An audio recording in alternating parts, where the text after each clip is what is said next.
everyone, welcome to PWUGC Net. Welcome to this video session. The video session which is going to help you all, चाहे आप अपनी preparation के किसी भी level पे हैं या आपने प्रिपरेशन अभी स्टार्ट ही की हो या हो सकता है 10 दिन बाद आपका एग्जाम हो, सदाबहार एवरग्रीन वीडियो है ये जो आप लोगों की मदद करेगा that how to revise your notes effectively and how to recall your things till examination. Students, अगर आप भी उस लेवल पे हैं कि आपने अपना सिलेबस पूरा कर लिया है या फिर काफी कुछ पढ़ लिया है and still you are not able to recall, आपको ऐसा लगता है कि आपने कुछ भी नहीं पढ़ा, जो हम स्टूडेंट लाइफ में सारे के सारे फेस करते हैं, मैंने भी फेस किया and I guess many of you will be agreeing with me on this too. So if you are also facing this problem that you have completed your syllabus and not able to recall, तो चलिए हम revision पे बात करते हैं. आपको पता है कि आपको रिवीजन करना है, बट कैसे करना है? एक जर्मन साइंटिस्ट की स्टडी कहती है कि हमारा ब्रेन जो भी इंफॉर्मेशन लेता है, जो भी इंफॉर्मेशन हम अपने ब्रेन को पहुंचाते हैं, ब्रेन का एक फीचर है कि वो ऑटोमेटिक उस इंफॉर्मेशन को डिलीट करेगा या ऑटोमेटिक उस इंफॉर्मेशन को भूलने का प्रयास करेगा. क्यों? क्योंकि ब्रेन को अपनी मेमोरी क्लीन रखनी है. जैसे हम अपने डिवाइसेस पे मेमोरी क्लीन रखते हैं, वैसे ही पुराने लैगिंग्स या फिर पुरानी बहुत सारी चीजें ब्रेन अपने पास प्रोसेस ना करके, कंजर्व ना करके और उसे डिलीट करना एक नेचुरल टेंडेंसी है जो हमारे ब्रेन की होती है, बट ये हम सबके ब्रेन की होती है.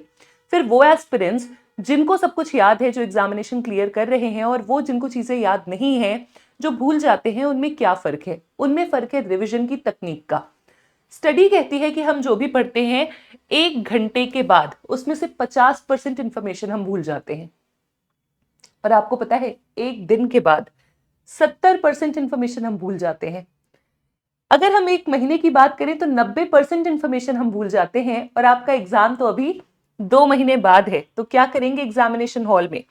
एग्जामिनेशन हॉल में जब आपका 2 महीने बाद एग्जाम है, कैसे आप 90% रिटेन कर सकते हैं, उसके लिए हम बात करेंगे what you have to do next. You have to work on the technique of revision. सबसे पहले तो जैसे आप अपना प्लानर बनाते हो, जैसे आप अपने स्टडी का टाइम टेबल बनाते हो, वैसे ही आपको अपने रिविजन का टाइम टेबल बनाना है. अगर आप कोई भी नया टॉपिक अभी पढ़ रहे हो, आपको उस नए टॉपिक का रिविजन करना है. और दूसरा, आपने जो पढ़ा है उसे आपको रिकॉल करना है. मतलब आपने जब पढ़ लिया, उस किताब को दोबारा खोल के वही चीजें दोबारा पढ़ते हुए रिवीजन करना है. कब? Every day, every week, after every unit. यानी जो मैंने आज पढ़ा, कल का दिन शुरू करने से पहले मैं उसे सबसे पहले कल सुबह रिवाइज करूंगी. हर दिन का पढ़ा हुआ अगले दिन आपको रिवाइज करना है. हर हफ्ते का पढ़ा हुआ वीकेंड पे, संडे को, मंडे को, कोई भी एक दिन बांध लीजिए, 7 दिन के बाद आपको रिवाइज करना है. और हर हफ्ते जो आपने पढ़ा, आपने जितनी यूनिट्स कंप्लीट की, हर यूनिट के बाद आपको रिवाइज करना है. 3 रिविजन्स हो गए. आज मैंने पढ़ा यूनाइटेड नेशंस. यूनाइटेड नेशंस को कल मैंने यूनाइटेड नेशंस के एजेंसीज पढ़ने से पहले रिवाइज किया. जब मैंने पूरे हफ्ते यूनाइटेड नेशन की एजेंसीज, यूनाइटेड नेशन के जो भी रेजोल्यूशंस है सब पढ़ लिया, उसके बाद रिवाइज किया, तो सारे टॉपिक्स 2 बार रिवाइज हो गए. पूरी यूनिट कंप्लीट होने के बाद मैंने फिर से रिवाइज किया, तो 3 बार मेरा रिवीजन हो गया, at least 3 times. Then after that आपने जो पढ़ा है उनको हमें रिकॉल करना है. अब रिकॉल कैसे करेंगे? इसके लिए वो किताब खोलने की जरूरत नहीं है जिससे आपने पढ़ा. आपने जो पढ़ा है, आप सो रहे हो शाम में या फिर रात में या फिर शाम में आप वॉक कर रहे हो, तो आप रिकॉल करने की कोशिश करो. Process the information in your brain. Copy खोलो, लिखने की कोशिश करो. यूनाइटेड नेशंस के 6 प्रिंसिपल ऑर्गन पढ़े.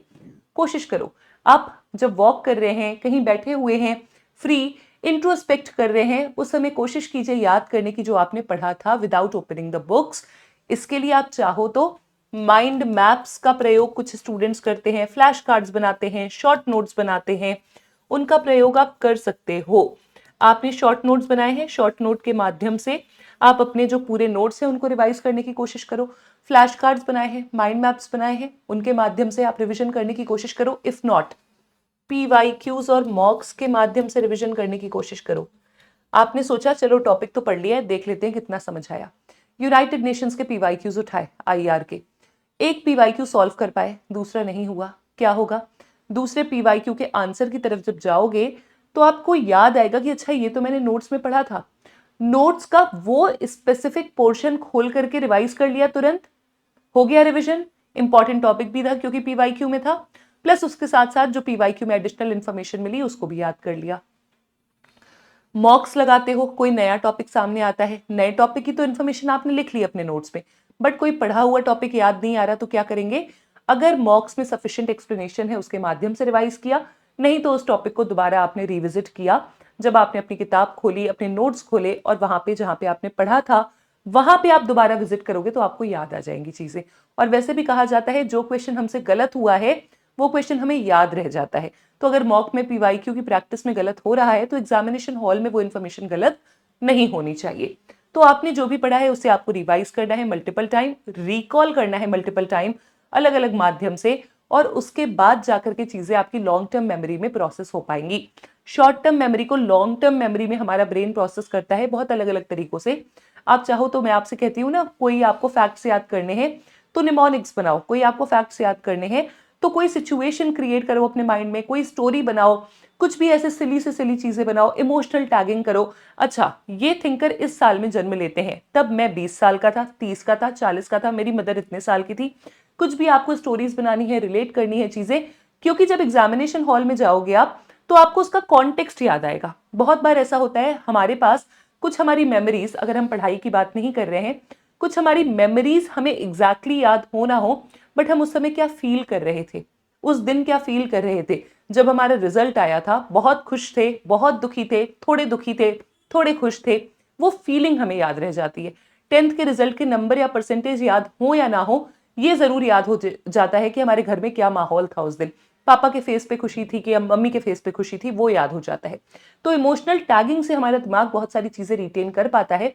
तो आपको भी फैक्ट्स के लिए या फिर उन चीजों के लिए जो आप भूल रहे हैं, इन तकनीकियों का प्रयोग करना है, एंड इससे डेफिनेटली आपको फायदा होगा। मुझे हुआ है, हमारे सारे स्टूडेंट्स को हुआ है, जनरली साइंटिस्ट का भी कहना है कि ये फायदा करती हैं तकनीकियां।